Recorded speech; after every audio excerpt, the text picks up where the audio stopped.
عالمی وبا corona virus کی وجہ سے ملک بھر میں تعلیمی اداروں کی بندش کے بعد بلوچستان کے اسٹوڈنٹس جو کہ ہاسٹلز میں رہائش پذیر تھے ان کو گھر کا رخ کرنا پڑا۔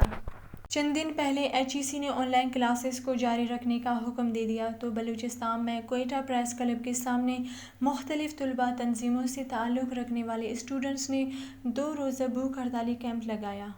ایسا لگ رہا ہے جیسے میں کسی ڈان کے ساتھ بات کر رہا ہوں یا کسی غنڈے کے ساتھ بات کر رہا ہوں۔ وہ سامنے سے کہتا ہے اگر آپ کلاس نہیں لے سکتے اوکے فائن، فریز کرو اپنا کلاس۔ میں کیوں فریز کروں؟ اگر میرے پاس مطلب اپرچونٹی نہیں ہے، وہ حکومت کی وجہ سے، پاکستان کی حکومت کی وجہ سے میں بلوچستانی ہو کے میرے پاس اپرچونٹیز نہیں ہے کہ میں آن لائن کلاس لے سکوں، میرے پاس لائٹ نہیں ہے، تو کیا میں جو ہے باقی پاکستان کے باقی لوگوں سے کمتر ہوں؟ نہیں نا۔ تعلیم کا نظام باقی جو علاقے ہیں نا ہمارے بلوچستان، وہاں پر نیٹ کا نظام ہے ہی نہیں۔ آن لائن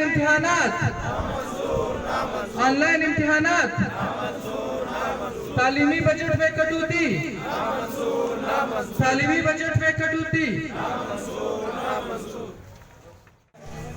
اس میں کوئی نمائندے نے کسی اسٹوڈنٹ آرگنائزیشن سے کسی طرح کی طلباء سے کسی طرح کا رابطہ نہیں کیا ہے۔ اور آج جو کورٹ میں ہیئرنگ ہوئی اس میں بھی جسٹس نے یہی ان کو بتایا کہ جو ایچ ای سی نے آپ کو ایس او پیز دیے تھے، جو آپ کو رولز دیے تھے، جو انہوں نے احکامات جاری کیے تھے کہ آپ لوگوں نے اس پہ عمل کیا، جس پہ سیکٹری اور رجسٹرار نے بالکل اس سے منع کر دیا کہ یہ چیز ہم لوگوں نے کنڈیمٹ نہیں کیا ہے، لہٰذا جسٹس نے سختی سے انہیں نوٹس لینے کا کہا اور آئی ٹی اور وفاقی گورنمنٹ اور بلوچستان گورنمنٹ کو پابند کیا کہ وہ 30 تاریخ کو ہیئرنگ پر آ جائے، تو ان سے مشورہ کر کے ایچ ای سی کو اعتماد میں لے کے آگے کا رائے عمل طے کیا جائے۔ بجلی اور انٹرنیٹ کی سہولت کے بغیر آن لائن کلاسز کی وجہ سے اسٹوڈنٹس دن بدن ذہنی پریشانی سے گزر رہے ہیں۔ سنگین حالات میں ایچ ای سی کی جانب سے آن لائن کلاسز کی پالیسی ایک سوالیہ نشان ہے۔ ایک عالمی وبا آج پوری دنیا میں پھیلی ہوئی ہے، اس پر ہم اسٹوڈنٹ یا جو ایجوکیٹڈ طبقہ ہے ہم پروگریسو سوچ رکھتے ہیں۔ ہم اس طرح کی سوچ نہیں رکھتے کہ ہم کہتے ہیں کہ بھئی تاجروں کی طرح کی بس سب کچھ کھول دو، ہم لاک ڈاؤن کو نہیں مانتے ہیں، یہ ہم اس سوچ کو ماننے والے نہیں ہیں۔ ہم اس بات کو پر یقین رکھتے کہ کورونا ایک بیماری ہے اور وہ ایگزسٹ کرتی ہے۔ اس چیز پہ ایجوکیشن سفر کر رہا ہے۔ آن لائن کلاسز وہ واحد الٹرنیٹیو ہے جو آج پوری دنیا میں ایجوکیشن کو آگے بڑھانے کے لیے ایک الٹرنیٹیو ہے۔ ہم سب یہی چاہتے ہیں کہ ایجوکیشن بھی آگے بڑھے، لیکن ہمارے جو مسئلہ ہے انٹرنیٹ کا وہ بھی ریزالو ہو۔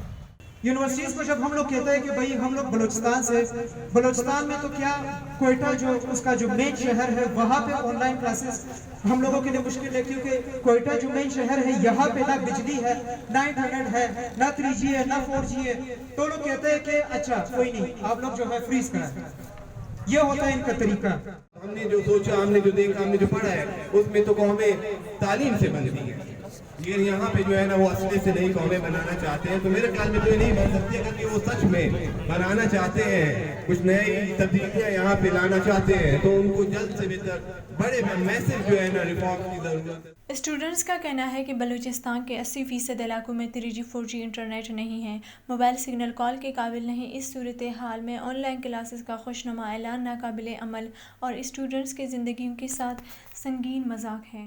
تمام صوبوں میں طلباء، اساتذہ اور تمام سٹیک ہولڈرز پر مبنی گول میز کانفرنسز ہونی چاہیے تھی، لیکن یہاں پر ہمارا جو ایچ ای سی کا چیئرمین ہے وہ اسلام آباد سے باہر نکلا نہیں، اس کو پنجگور بھی اسلام آباد نظر آ رہا ہے، اس کو مساخیل بھی اسلام آباد نظر آ رہا ہے، اس کو گوادر بھی اسلام آباد نظر آ رہا ہے، اور اس کو بارکان بھی اسلام آباد نظر آ رہے ہیں۔ اس کا خیال ہے کہ نیٹ جو سگنل ہے وہ ملک میں ہر جگہ موجود ہے، لیکن اس کو یہ معلومات نہیں کہ اس ملک میں جو پالیسیاں مسلط کی گئی ہے، اس ملک کے حکمرانوں نے ہمیشہ ہمارا استحصال کیا ہے، نہ صرف معاشی اور سیاسی استحصال ہوا ہے، نیٹ کے حوالے سے بھی اس صوبے سے خصوصی استحصال کیا گیا ہے۔ نیا دور کے ساتھ نعیمہ زہری، کوئٹہ۔